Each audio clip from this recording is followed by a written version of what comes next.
আসসালামু আলাইকুম বন্ধুরা, সবাই কেমন আছো? আশা করি যে যেখানে আছো সুস্থ আছো, নিরাপদে আছো। আজকে খুবই একটা মজাদার একটা রেসিপি নিয়ে আবারও চলে আসলাম। তেল ছাড়া এই নাস্তাটা খেতে অসম্ভব মজা লাগে। তোমরা অবশ্যই দেখতে থাকো, অবশ্যই ভালো লাগবে। সেজন্য আমি নিয়েছি এখানে, আগে থেকে এক দুইবার আমি চেলে রেখেছিলাম চাউলের আটা আর গমের আটা। আমি 2 কাপ নিব। মেজারমেন্ট কাপ আমি তোমাদের সাথে শেয়ার করছি। উঁচু উঁচু করে আমি 2 কাপ নিয়েছি চাউলের আটা এবং গমের আটা। এটা দিলে কি খুবই টেস্টি হয়, মুখে দিলে মিলিয়ে যাবে। এটা একটু দানা চাউলের গুঁড়ি। আর এখানে নিয়েছি একটা ডিম। এই তো ডিমটা ফাটিয়ে নিব। মাত্র দুই তিনটা উপকরণ দিয়ে এত মজার এবং টেস্টি নাস্তা রেসিপি করা যায়। না খেলে না দেখলে তোমরা বন্ধুরা বুঝতেই পারবে না। খুবই স্বাদ লাগে, একবার খেলে বারবার খেতে মন চাবে। এতে এক সাইডে রেখে দিলাম। আর এখানে নিয়েছি 2 চা চামচের মতো আমি, যাই যেরকম মিষ্টি খাও আর নিয়েছি সেরকম সেই পরিমাণ আমি চিনি নিয়েছি। আর এখানে 1/2 চা চামচের কম বেকিং সোডা এবং স্বাদ মতো লবণ। এখন আমি সবগুলো একসাথে দিয়ে দিব।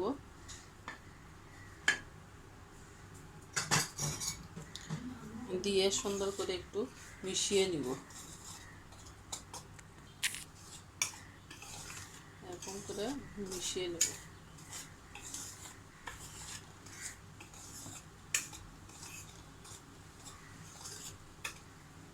এখানে আমি গরম পানি অ্যাড করব না, একটু একটু করে পানি দিব। আর এটা একবারে স্বাভাবিক নর্মাল পানি আর কি। আমি এখানে কুসুম গরম পানি অ্যাড করব না, যেহেতু আমি ডিম দিব।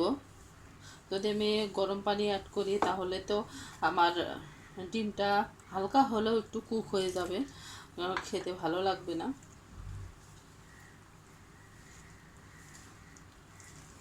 সুন্দর মতো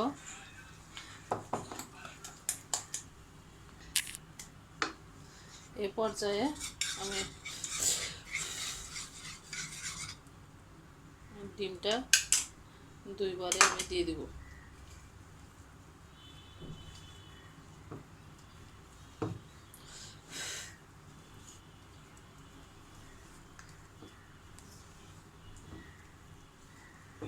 এভাবে যদি আমরা যত ব্যাটারটা করব ততই স্মুথ হবে।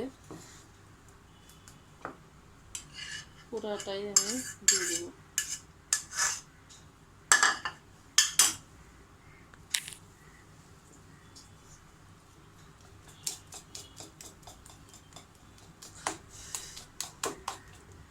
খুবই স্মুথ করে আমি ব্যাটার যত ফেটিয়ে নেওয়া যাবে ততটাই নরম সফট হবে এই পিঠাটা।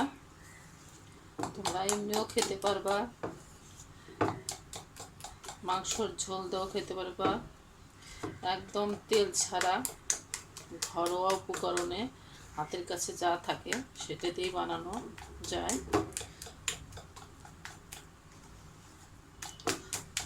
এইভাবে মিনিট 10 সুন্দর করে ফাটিয়ে নিব।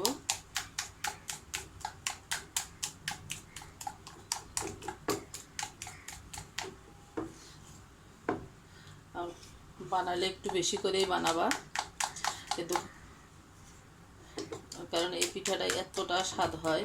অল্প করে বানাইলে পরিবারে একজনের হবে, একজন তো 4-5টা 6টা 7টা এভাবে খেয়ে ফেলবে। সেজন্য যখন বানাবা, আমি আমার পরিবারে মানুষ কম, সেজন্য তারপরও আমি 2 কাপ পরিমাণ দিয়েছি। তোমরা যদি 1 কাপ আটা দাও, 1 কাপ ময়দা বা গমের আটা দিতে পারবা। যাদের ময়দা আছে ময়দা ইউজ করতে পারবা। তখন অবশ্য ডিমটা একটু বাড়িয়ে দিবা।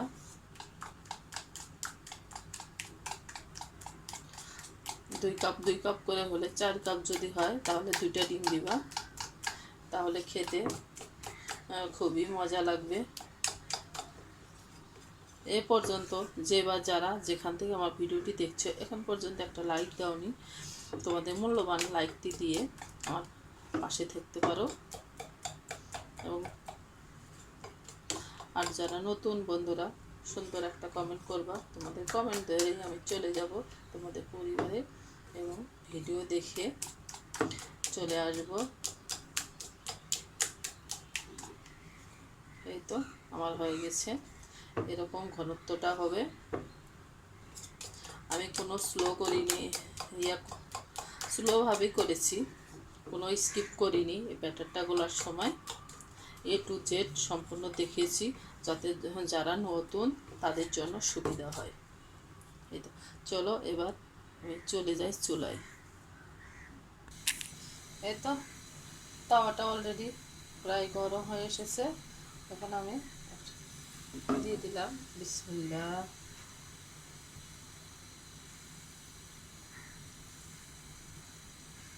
চাই যেরকম বড় করে নিতে পারো।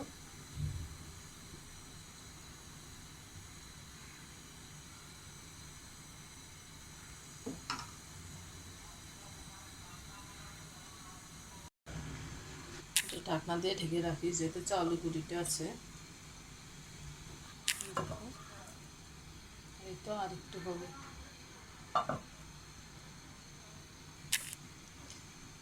মাশাআল্লাহ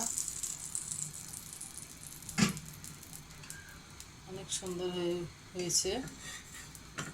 এই তো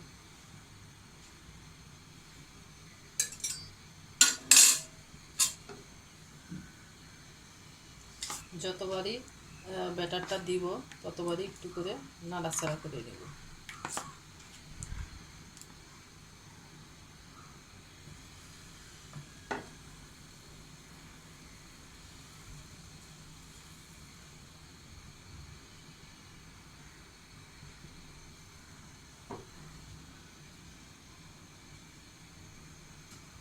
একটু যখন বাবলস ক্রিয়েট হবে তখনই আমি ঢাকনা দিয়ে ঢেকে রেখে দিই।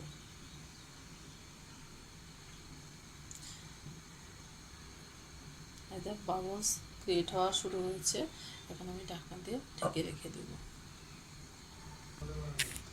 বিসমিল্লাহ।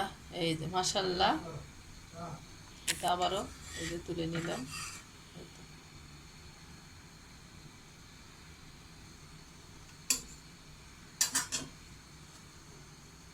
এভাবে সবগুলো পিঠা আমি বানিয়ে নিব। খুবই সহজ, অল্প উপকরণে, তেল ছাড়া এত সুন্দর এবং এত মজাদার পিঠা হয়, না বানালে তোমরা বুঝতেই পারবা না বন্ধুরা। এই তো এটুকু ছিল আর কি, ছোট্ট একটা হয়েছে। এই তো আমার সবগুলো পিঠা বানানো শেষ। তেল ছাড়া পিঠা, একদম তেল ছাড়া পিঠা। আমার সবগুলো পিঠা বানানো শেষ। এই দেখো কতটা জালিদার, এবং এটা সবচেয়ে ছোট আর কি, ছোটটার মতো খুবই জালিদার হয়েছে। এভাবে যদি তোমরা একবার হলো ট্রাই করে দেখো, খুবই মজাদার। রুটি পরোটা এমনি খেলেও তোমরা খেতে পারবা, একদম সফট, মুখে দিলে মিলিয়ে যাবে, একটা খেলেও পেট ভরবে না।